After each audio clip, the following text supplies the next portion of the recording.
What the heck is chronic stress? What does it even look like? Stress in general, there's four types of stress. We got acute stress, and that's short term. We're also going to have this episodic stress. Chronic stress, what we're talking about today, is this when we're looking at this chronic stress situation, a lot of different things can do it. Abuse, divorce, it's the brain triggering this protective mechanism of like, how do we protect ourselves? What if we don't have the support that we need?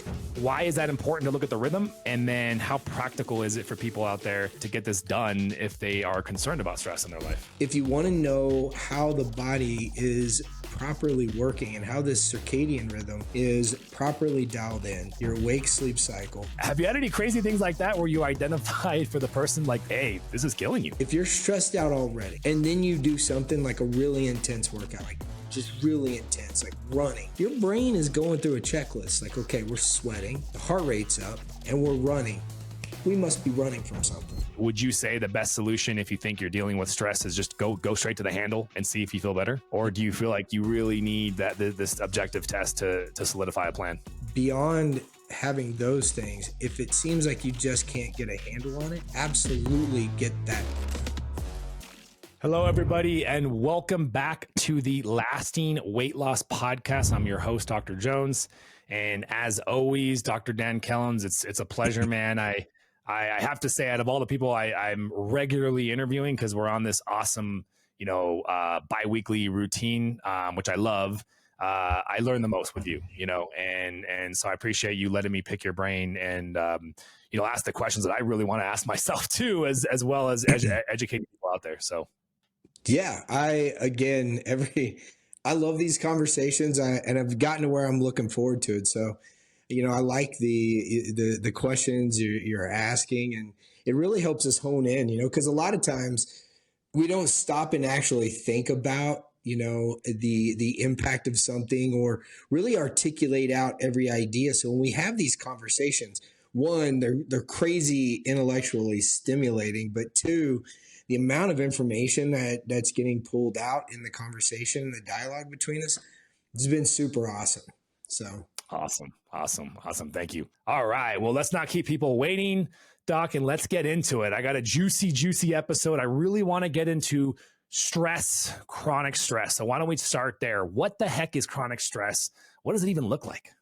Well, no, I mean, stress is such a vast conversation to have because there's so many pieces, and I think it's important, when we lay it out to say, okay, well, stress in general, there's four types of stress. We got acute stress, and that's short term. It's an immediate stress response to something new or a challenging situation. We're also going to have this episodic stress, right? And so episodic stress is something that occurs a little bit more frequently, but has very specific timelines. It's going to be, it can be high stress, it can be low stress, but it's incremental. And then chronic stress, what we're talking about today, is this very prolonged process that we'll see, and it can be driven. It has very, very limited relief. It's the opposite of episodic or acute, right? And it has a very negative connotation to it because there's eustress, which is good stress, like new things that are coming up, a new job, new challenges. Those are incredible. But when we're looking at this chronic stress situation, a lot of different things can do it.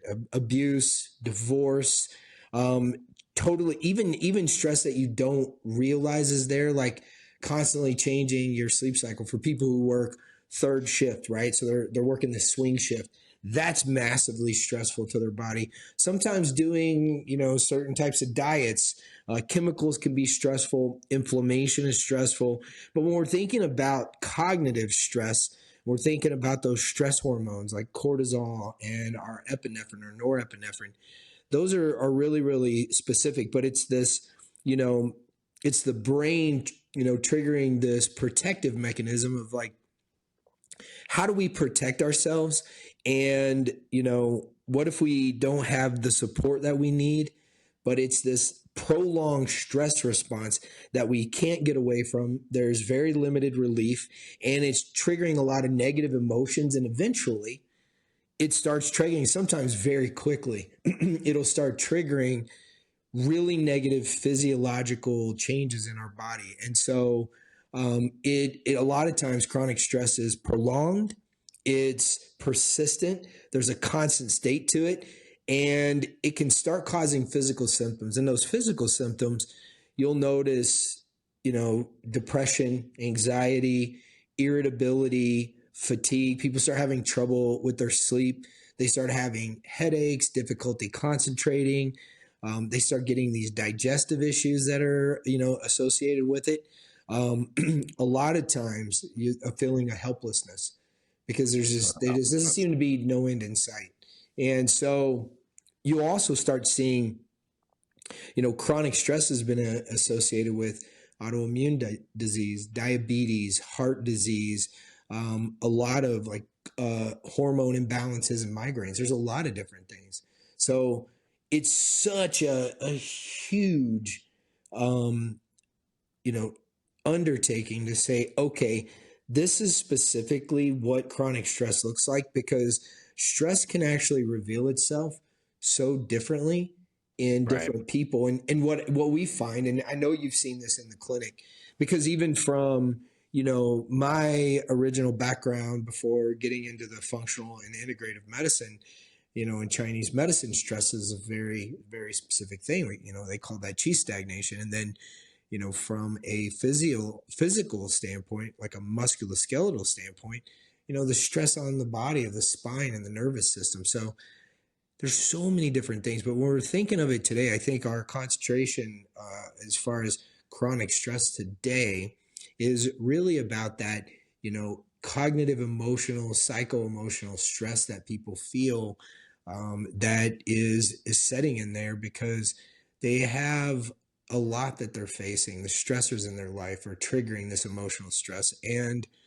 the impact is so different. I think one of the things that happens is people get used to the stress. I don't think it means that they're adapting to the stress. I think there's a huge difference between, hey, it's, you wake up and you start seeing, there's a cat in front of your house every day. You're like, oh, yeah, that cat. You get used to the cat. There's something new about that cat the first time you see it, but you get used to it. And people get used to the annoyance or the irritability or the problem of the stress, but it does not mean that their body has fully had a healthy adaptation to it.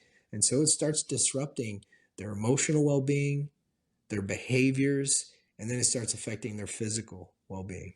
So I'd say that's a really good way to think about it as far as understanding the different types of stress and specifically the negativity that is associated truly and rightfully so with a chronic stress response. So that definitely means we could totally do multiple podcasts on stress. And I appreciate you kind of giving me the overview and giving our listeners here the overview. We're going to focus on more of that physiological aspect, right? That there are events and scenarios in my life that, however they're being portrayed and experienced by me, they're creating this uncomfortable amount of stress, right? Because like you said, eustress is good, but eustress can turn into chronic stress if, I don't want to say it's a decision of the person, but there's something to be said about that, right? Like how the person chooses to react to an excessive amount of eustress probably affects how stressful it is for that person. Would you agree with that? Oh yeah, that's when you think even like on a extreme physiological response, which we've seen, you got adrenaline junkies, right? And that's on an extreme side. And so when you have this positive stress, that it's a good stress, but the body loses tolerance to that. And that's where it gets disrupting. So even good things taken too far start to create negative consequences. Absolutely. 100%. And, this is why the 48-hour fasting that I do with patients, it only when they need to lose weight, right? Because I do look at a 48-hour fast as very aggressive and very stressful. And the moment our patients get closer to that that stabilized weight, that's when we decrease the frequency down to maybe more somewhere between that 2 to 4 week range, depending on where they're at. So, because I would agree, I don't believe in a 48-hour fast every single week. Although I just did a podcast, it was really cool, with Panda Man. Panda Man is just his brand. Guy's name is Kyle, super cool, and he's the only other advocate for long fasting, and his is actually more aggressive than mine. So I was blown away. I was like, oh my gosh, someone's promoting fasting more aggressive than the Flow Protocol. I had to interview him, and Yeah. we've had 2 episodes together, but it's cool. It was cool to see what he does, and yeah, I mean, something to unravel there for sure. But okay, so bringing it back to physical stress, what are the clinical things? I know you mentioned various symptoms. Mm-hmm. So I guess objectively, what's the connection between stress and cortisol? Right? Because we all know cortisol, we've heard it, right? Stress hormone. You mentioned cortisol, you mentioned some of these other hormones too as well. So why don't we start with the connection between cortisol and stress? Okay. So when your body experiences stress, you're going to have a couple different mechanisms. We can think about these 2 pathways. So you're going to have a stress hormone. You actually get norepinephrine released in a small section in your brainstem. And it's very similar to the adrenal medulla, and that's the catecholamines. So break that down. That's your epinephrine, norepinephrine. That's your adrenaline. On the other pathway, we're going to get the HPA axis, the hypothalamic pituitary adrenal axis. And so you get this stress response, sends a signal down to the adrenals. The adrenals release a little bit of cortisol. And a really good example of this, if people want to think about how quick stress is and how fast it sets in, you think about, when was the last time you were driving down the road, you were going too fast, and you passed a police car, and you were right? Yeah. And immediately, how fast do you get that, like that quick little sweat? Like you don't even think about it. And immediately that sweat hits your body. That boom, boom. I get that boom, boom, where that heart just, powerful. Yeah. And all in that sweat and that response, it's like in that split second, the brain, the amygdala, the vigilant center of the brain gets activated, that brain stem, that locus coeruleus, it actually gets triggered, norepinephrine gets hit, spreads to your body, adrenals send a signal down, you release more cortisol, and bam. And it happens like that. That's why when people are trying to work on a stress technique, you don't want to fight a stress response or an anxiety attack, because the cortisol is already and the adrenaline is already pumping through your body. What you have to do is get yourself in a spot, in a space that's not allowing that to continue so that your body can metabolize those hormones. But everything changes at that moment. Everything changes in your body because those hormones are your flight or fight. So, I used to always use the example. It's like, you walk out, it's a beautiful day, you're like feeling full energy. You got all these, like, you're thinking about, what you're going to do with your day and the hopes and dreams and, maybe you have good libido and you're looking forward to using that with your partner. Right. And then a pack of or just like a Doberman Pinscher or a pit bull or a tiger comes around the corner. All of a sudden, that flowers and rainbows are gone, right? You're not thinking about going to the bathroom. You're not thinking about, hooking up with your partner later. You're not thinking about having a meal. So digestion is gone. Sex hormones are shut down. Your body gets super focused. Blood moves to the heart, moves away from the digestive tract, goes to the muscles. And then you got that. Yeah. So the flight, or freeze. So freeze is everything gets triggered. Imagine that on a smaller level continuously. So what happens? So muscles start to get tense. They stay tense. People start getting knots in their heads. Their vasculature is tight. So they start getting tension headaches, right? So that cortisol response kicks in. The digestion slows down. Some people, this is a weird thing about like the vagal nerve and and the mesenteric nervous system is, some people are going to get diarrhea, others are going to get constipation. You're going to get heartburn because you don't have proper motility in your gut. Your digestive enzymes are suppressed. You're going to be tired at some point, but you're too wired to sleep because your body's trying to put you in protection mode, right? So anxiety starts kicking in. You start getting these mood swings because you're starting to get irritable. What's happening in the body is the immune system gets weakened because the cortisol is an immune suppressant.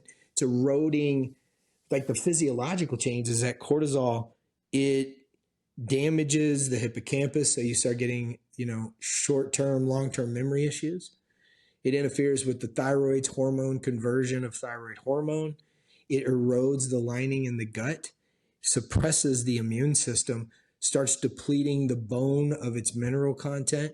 So all of that happens, right, in a physiological response. So what we know, even from a very simple standpoint, we know both of those pathways I was talking about, the catecholamines, the epinephrine and norepinephrine, and the HPA axis. The HPA axis drives up cortisol, which is a glucocorticoid. It's a glucose derivative.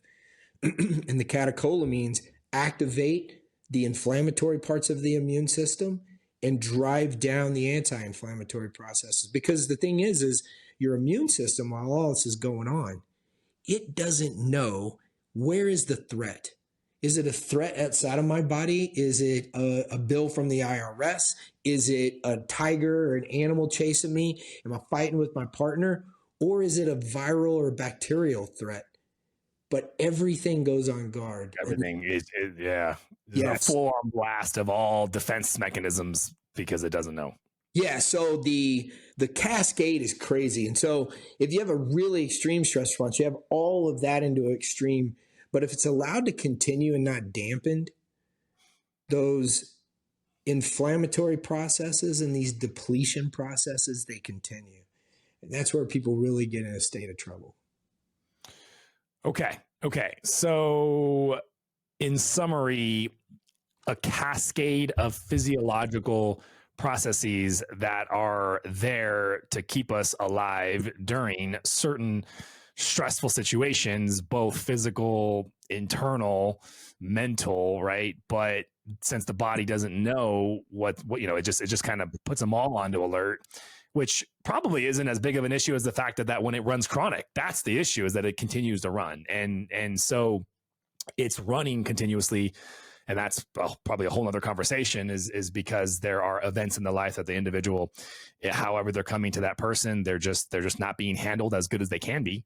Right. And sometimes that's completely out of the person's control. I know when I say it like that, they're like, well, I'm trying my best. And so I don't want to, like I said, that's a whole other conversation. But the end result is they weren't handled as effectively as they could be. And therefore the body entered this stressful state. So, okay. And we talked about cortisol and catecholamines, and it sounds like they're both disruptive, but it's cortisol is the main one. That's the culprit here, right? Or not necessarily? Not necessarily. Both get triggered, right? The most potent, the most biologically potent is going to be adrenaline, right? But the cortisol has its own pathways. It has a very, very different process, but both actually get triggered. And in terms of being, if you can say, maybe you can't, but in terms of which one, elevated cortisol levels or elevated catecholamines, what would be more destructive or contributing to more of this stress issue, if we can say that? Well, I think, different organ systems are affected differently, but the long-term increased production usually focuses around cortisol. And cortisol. That long-term cortisol, because it is a glucocorticoid, creates so many disruptive processes. And, I think about it when I see somebody that's having a chronic stress response. Think about if you put your car in drive and you just slam down the gas and you just kept your foot on the gas and you pulled the emergency brake at the same time and you got your radio blaring and your windshield wipers going. Somebody's going to walk up and go, something's wrong with that car, right? Right. It's sitting in one spot. But it is so revved and it's so tapped out. And eventually it's depleted and worn down and broke down and there's heat and smoke coming off this thing. And that's like what you see. But the long term, I think you can't. I'd have to look into it, but I don't know if you can maintain a continual adrenal drip from like adrenaline and epinephrine because those are so powerful and short lived. But the cortisol is the long term stress hormone that we typically see elevated over a long period of time. Yeah, the focus is always, managing your cortisol. So and these tests, I've done them with patients, they're expensive, they're cumbersome, but I want you to talk about that real quickly without going too in depth. The test that I'm familiar with is your 4-point salivary test, looking at the rhythm. Why is that important to look at the rhythm? And then how practical is it for people out there to get this done if they are concerned about stress in their life? No, it's a great question. So, you got two that give the best measure, your salivary and your urinary organic acids that will measure your cortisol. So cortisol, you have different types of rhythms in the body. You have rhythms that last outside of a day, and those are more of like an ultradian, supradian rhythm. You have your circadian rhythm, which is within the day.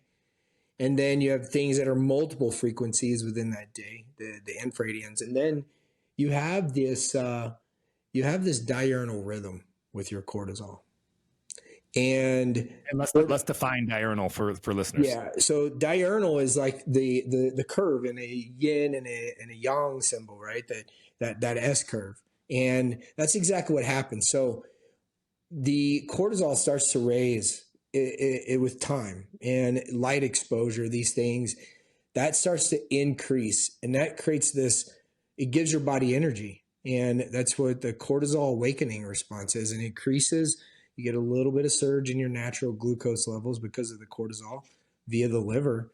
And that starts to increase this energy. And that's what brings you awake. It turns the brain on, it gets things going. And you reach your peak about mid-morning to afternoon. And then there's supposed to be a really nice, gentle curve down throughout the day. And then it hits its lowest point right when it's time for bed. And as that's coming down, the melatonin in your body is starting to increase up. And that's preparing your body for the early stages of sleep. So that is the diurnal rhythm. And that's within the body's circadian rhythm, and measuring that. And there is a healthy range, not too high or not too low. Cortisol gets a bad rep, but it is, but it is a very positive hormone. It has very beneficial effects. If you don't have it, it is detrimental to your health. And if you have too much of it, it's detrimental to your health. But it is a natural anti-inflammatory. And so, but it regulates it's really the best way to look at the biological rhythm. And if someone's just going and getting cortisol checked in their blood, they're capturing a snapshot. And it might look great in the morning or mid-afternoon. And you're like, oh, you're within the range. And besides, like we've talked about lab ranges before, the lab ranges for cortisol are massive. And it varies so much from person to person. And the natural range only goes up in the morning to around 44, but the natural range, like especially when you look at salivary, like 13 to 44, it's a massive difference. But cortisol peaks, and if you only do a snapshot at one point in the day, you have no idea what that rhythm looks like. We're trying to make an estimation. And so if you want to know how the body is properly working and how this circadian rhythm is properly dialed in, your awake sleep cycle, and the positive benefits, if you're getting those from cortisol, you want to check it 4 times throughout the day. You don't want to total, because like we'll see people whose cortisol just spikes like crazy in the morning and then drops at night, and their total cortisol looks good. But they're like revved up and then they crash. And those people, their total cortisol numbers are going to look good. But when you actually see it graphed out, it just shoots up and just drops down like crazy. So it's important because it is a master regulator of our circadian rhythm. It has massive impacts on our metabolism and our immune system. Like every function in the body is impacted by the natural state of this rhythm. Hey guys, I wanted to interrupt for a quick minute. If you are looking for a free guide where I break down step by step how to implement prolonged and longer fasting successfully, I'll link to it in the show notes where you can get a free copy. Now, back to the show. So when you're looking at these tests and you're looking in the afternoon, evening, and you see a spike above that natural rhythm that we like to see person to person, that's where you as a clinician ask the patient, well, what were you doing at that time, right? Like what was going on that could have triggered this, right? Is this an everyday thing? Like, oh yeah, this is when I talk to a certain friend of mine.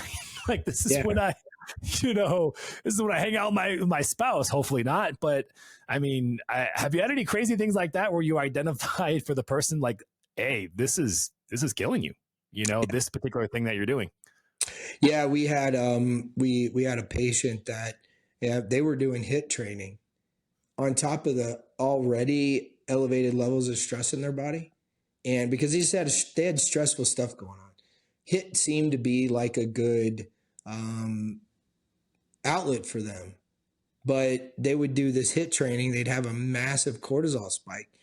But later in the day, it was creating a lot of problems. Like, okay, right now, the load of stress on your body, and you have to think about that. If you're stressed out already, and this is where this came from, if you're stressed out already, and then you do something like a really intense workout, like just really intense, like running, your brain is going through a checklist. Like, okay, we're sweating, the heart rate's up, and we're running.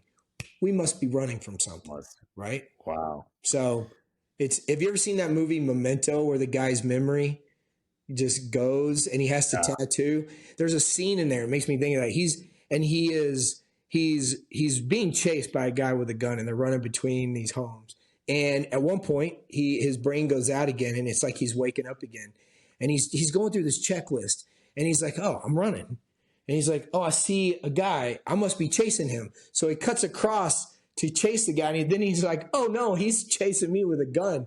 And he has to shoot the other way. And it's like, I think about the brain like that. So the load on that. So that was super surprising. I haven't had anybody say, this is when I talk to my mother-in-law, every Tuesday. And I did the test that day. But most of the time when you look at that test, you can actually tell somebody, based on what I'm seeing, this is what your day looks like. You crawl out of bed and you get yourself going and then you hit your peak. And that's when you feel the most creative, you're most focused, you get the most done. In the mid-afternoon, you hit the wall and your body, your energy levels just drop and it takes everything you can to get through the afternoon. But then when you get home and you get in bed, you lay in bed and you're exhausted, but you can't turn your mind off. You can predict it very, very accurately when you see that rhythm. Wow. Amazing. Wow. And I'd have to imagine the ratio of, and from what you've seen, what is the ratio of problems where it is an issue of too high cortisol at some time during the day versus too low? It's got to be like what, 10-1, or I'm just curious what you see. Man, I would say the ratio of people whose rhythms are either reversed or are disrupted like that, extreme high or low, that's at least 50% of people. Wow. Yeah. So I rarely see somebody, I'm like, man, you have a very beautiful circadian rhythm. It's so crazy. So yeah. Wow. And so for the practicality of an individual who's tied on a budget, right? And would you say the best solution if you think you're dealing with stress is just go straight to the handle and see if you feel better? Or do you feel like you really need this objective test to solidify a plan? Well, I think if you want to know the extremes, because a lot of people have stress, and you can have some things that are like chemical toxicity or head traumas. You can have even certain food and natural supplement products can be overstimulating to your adrenals, and you still feel like you're having stress. So sometimes you want to get that picture, but you can start with some, either stress management techniques or some supplemental interventions. And if that doesn't really get it dialed in, even working with somebody to work with your stress, but especially how you translate that and handle that. cognitively and emotionally. But beyond having those things, if it seems like you just can't get a handle on it, absolutely get that test. And if it's, it's a few $100. It's not, we're not talking, it's under 1,000. So I think a really good test is going to be anywhere from $400 to $800. So if you can afford from $400 to $800, get that test if that's not a problem, because you're gonna narrow the problem down very, very quickly, and you're gonna be able to hone in that cycle where metabolically and physically and with your hormones, it's so much better and life feels a lot easier. Yeah, no, that makes a lot of sense. And for any of my listeners out there, this is the man that I'm going to send you to. I don't do those tests anymore. I really hone in on the weight loss, but yeah, anybody that wants to do a test, I'll definitely continue to direct. I mean, I direct them to you anyways as far as functional, but for anybody that wants to do a stress test after this, if that's all they want to do and have a consultation, I'll definitely send them your way for sure. We'll link to that. Because yeah, it sounds like it really could make a big impact, especially if you've been trying to fix it, right? And you haven't. So and that's and to kind of like recap that, I think I got infradian, ultradian turned around, but ultradian are rhythms that are occurring more frequently within the day, infradian's outside. But all these rhythms are important. I think it's super important to remember that this cortisol rhythm, this diurnal rhythm, it's a master regulator of the others. So even a woman's cycle can be disrupted. The monthly cycle, which is an infradian rhythm, can be disrupted by that. So these cycles are so important, right? Wow. Yeah. The architecture for sure. That makes a lot of sense. Okay. So we're down to our last 10 to 15 minutes here. I want to finish off with getting into remedies and solutions here. Again, general perspective, we're talking to, weight loss, which I mean, that's just about everybody in the world. Probably, most people need to lose some weight, but yeah, thinking with that, but still keeping it general. Let's look at some of your best remedies for, stress management. Maybe we can start with supplements and then moving into lifestyle. And I know we're not going to get into sleep. That'll be a separate podcast. But sleep is of itself, just to define it here, is lack of quality sleep is a stressor, right? In that same effect. Massively disruptive. And not only the sleep not being quality, but what's causing the sleep to be off, and then that disrupting the actual quality of sleep too. Either way, doesn't matter, chicken or the egg, it ends up being very detrimental.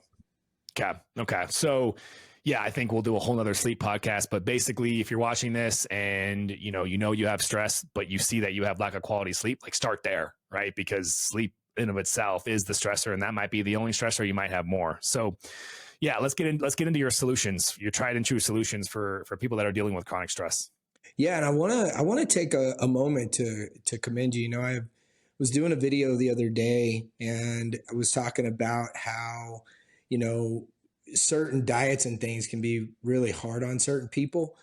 What I've always loved about the way that you've adapted your fasting protocol is you actually take care of the things that are going to cause the stress, we talked about the electrolytes and the minerals and the magnesium. You're so good about doing fasting the right way.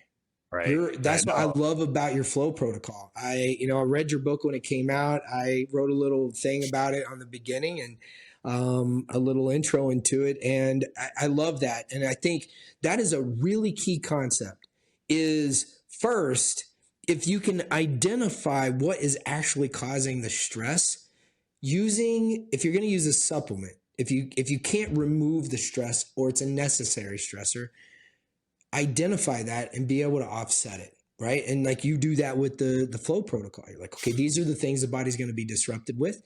So we're going to ease the burden on the body. That's going to also minimize the stress response. Generically, outside of that, and like I said, you've masterfully with a lot of education, understanding, and knowledge, and just applied clinical wisdom that you've developed with this whole process, have clearly laid out a program that is minimally as stressful as possible. I mean, people don't like to Not everybody likes to fast, but Oh, I know. We get yeah, those. but it's so powerful. And it's after, what I've learned from you on it, it's been a breakthrough for some really difficult cases for me. So, which has been amazing. That's awesome. That's awesome. Okay, so supplement number one is probably a combo, right? I'm assuming you're going to say adaptogenic herbs. Yeah, adaptogens. So adaptogenic herbs are my favorite, and Yeah. there's some crazy stories with adaptogens, but they had identified these compounds when they were putting prisoners in very stressful situations. And I believe this was actually in Russia during the Cold War.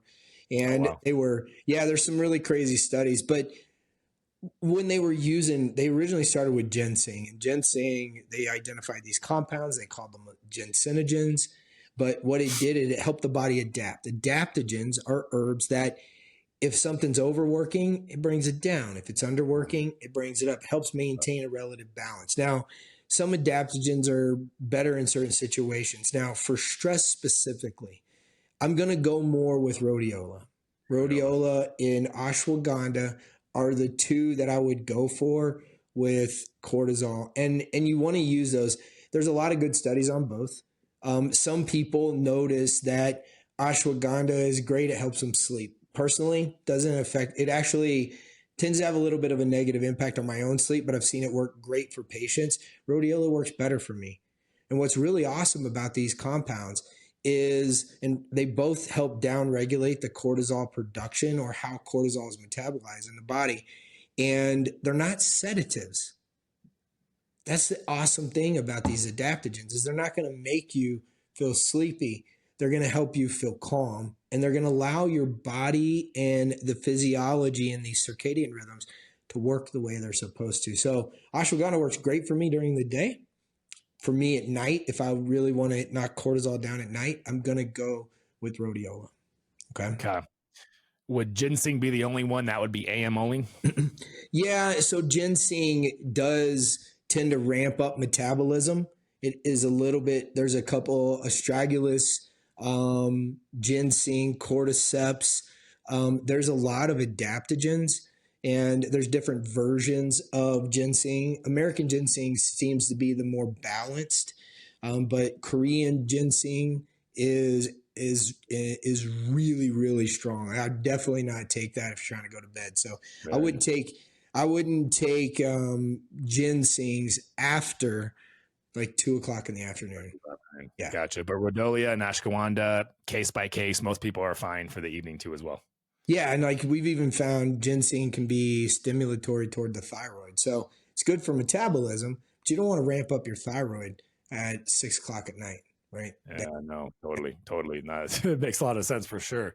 Yeah. Okay, so patients got a lot of stress in their life. They're actively handling it, which is great, but we're going to give them these supplements as well to kind of jumpstart the process. And you mentioned, I had looked at them and I knew they help the body tolerate with it, but you actually said that something interesting, that they actually down-regulate the cortisol production itself too as well. Did I hear that right? Yeah, rhodiola can have that effect, and it's pretty amazing. And then I'd say another one, if stress is really, really high, and we're seeing a lot of anxiety and panic attacks, kava is really good to keep the epinephrine and norepinephrine from being reabsorbed and activated in the brain. So your body can release it, but you have to break the cycle. And that's the scary thing about cortisol. Cortisol can actually become self-stimulatory. Stimulates the stress response gets going, brain sends a signal down the adrenals, release more cortisol. And rhodiola can break the cortisol path. And so there's one other supplement that's not an adaptogen. It's actually it's a compound made in our bodies, and it's good for our brain. It's called phosphatidylserine. And phosphatidylserine has been shown to minimize how much cortisol can activate the brain. So that would be after the adaptogens, that would be my second one. And it is incredible for sleep. It's also really good to help reset your circadian rhythm. So let's say you travel out of the country. Let's say you go, to Singapore or Thailand, something like Australia. You can take the phosphatidylserine like 200 milligrams of about 30 minutes before you need to go to bed. And it actually starts to help reset your brain sleep cycle. So it's so good. So when it comes to getting that sleep and minimizing that cortisol response, that would be my next go-to, because with that, it's like stress is way worse when you haven't been sleeping. Yeah. No kidding. Okay. So now let's segue here and finish it off with lifestyle. What lifestyle techniques is your goal, kind of related to this question, to get them off of those adaptogenic herbs when they can, right? With lifestyle, do a lot of people end up having to just take them for life just because they just live stressful lives, lifestyles? Yeah. And I want to add one more in there that I think is the least possible side effect one, and that's L-theanine, the amino acid. Yeah. And that's good to take during the day. It increases alpha brain waves. It improves GABA, which is the inhibitory neurotransmitter that calms you. Again, not sedative, but it's calm and gives focus. And you can take that multiple times throughout the day, and you can actually get up there and dose. So, like on something like that, you can take that on a regular basis as needed. But a lot of times, we have had people that they're stressed. We have, some executives, or we have, nurses or surgeons, or, people that are starting in their law practice, or or somebody who's a business owner, or just a mother who's just got a crazy workload at home. So anybody, there's certain people in certain situations that for one reason or another, their tolerance to stress is gone, and they may need to be on these things long term. So the phosphatidylserine, the rhodiola, and the L-theanine, I think those are the safest long term, and they actually have some really good safety profiles in studies. I wouldn't use kava long term, but so if we can get them off, yeah. And that's truly trying to identify all the triggers of their stress. And so, like we said, that stress can come from a lot of things. So if you get there, and sometimes they need these things to you got to stop the cycle. And like I said, cortisol can be self-stimulatory. So you want to stop that cycle, and that gives you a leg up. It's like, okay, you get your foot in the door. Then you can start bringing in additional lifestyle techniques that can actually start to get a longer long-term handle, or even give you a very short-term intervention. So if you're okay, I'll go from like when the stress is at its worst, some options to do, down to like almost panic attack level, down to like simple day-to-day things. Yeah, so, sounds good. Perfect. So what they do in people who are in like they've been put in like a psych ward, or they've been admitted and they're having stress response, they almost do like a swaddle like they do with babies, which seems counterintuitive because you're fight or fight. You think, okay, I don't want to swaddle, but a weighted blanket, if you can lay on the floor with a weighted blanket and prop your legs up, or do it on the bed and prop your feet up with a weighted blanket, amazing. And it sounds counterintuitive, but it is actually a really good technique. Really cold water shocks the system. I don't want you to cold plunges can be really good. They've been shown to decrease stress responses over long term, but you could actually get something as small as an ice pack, put it on the back of your neck, and that starts to break the cycle, right? You shock the nervous system, and it actually has an effect.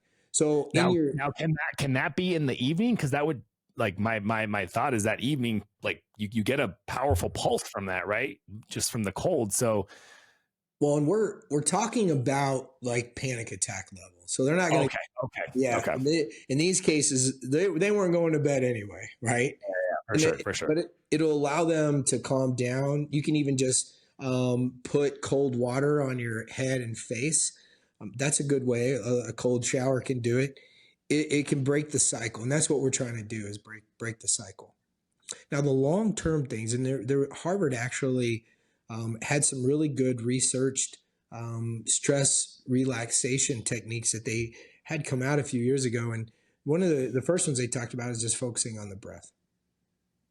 And the reason that's so important, this doesn't have to be, some mystical, ethereal,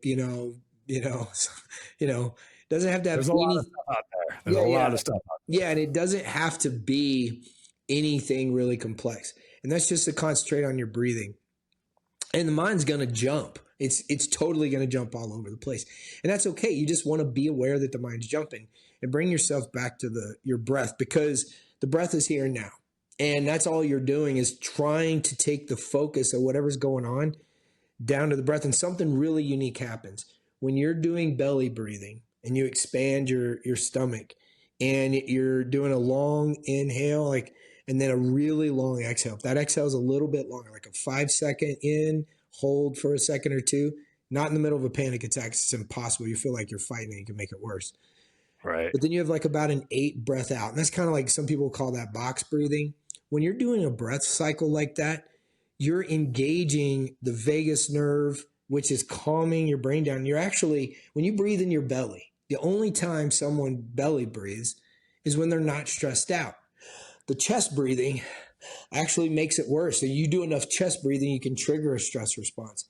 But belly breathing is this innate aspect of our immune system, and you're activating the parasympathetic activity, and you're saying, hey, everything's good. You're sending like a backdoor signal into your brain saying, everything's good, we're calm. And so that's a good technique once you have your foot already in the door. And the more you do it, the better and more effective it becomes. So it is something you have to try, because people are like, I can't concentrate on my breath. I can't sit still. Do it while you're walking, slow walk. And that's the other one, is walking outdoors is another really amazing stress management technique. And it actually brings down cortisol and stress responses. That's a really good, those are the two I would say are some of the most immediate simple things. And you can always do actual meditation. Some people like to pray. People like to have a mantra or have a repetitive prayer. You can do Tai Chi, yoga, or Qigong. Nothing excessive, no running, no jumping. People think hit the heavy bag, but we don't want to have a heart attack. Not near bed too, right? Yeah. So I'd say, as far as readily available interventions, moving from supplements down to techniques, and moving those techniques from the most extreme form of stress, almost to a panic anxiety attack, moving down the other side, I would go in the order we just did. And just remember, if you are having really extreme panic attacks, don't handle that on your own. It can get out of hand. It can have some really bad ramifications. That's when you want to seek professional help.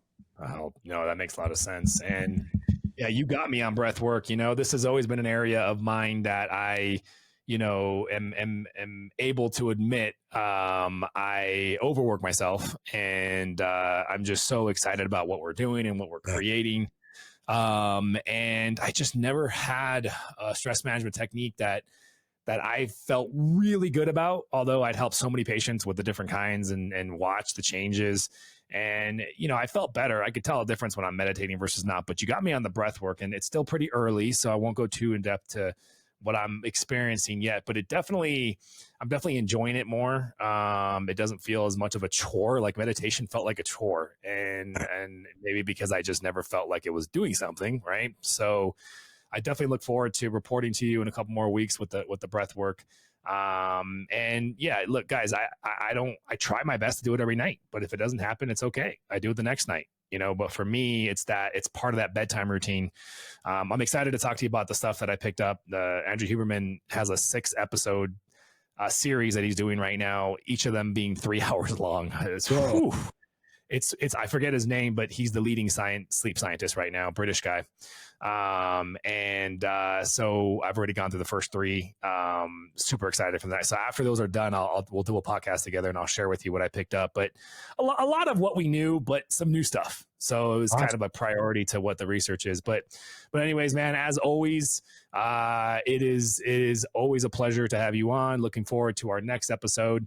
If anybody is looking for a stress test, or anything in fertility, Dr. Dan is the man in fertility. And so in my link, I'll put information on how you guys can reach out to him in his clinic. You do service across the nation, right? Yep, absolutely.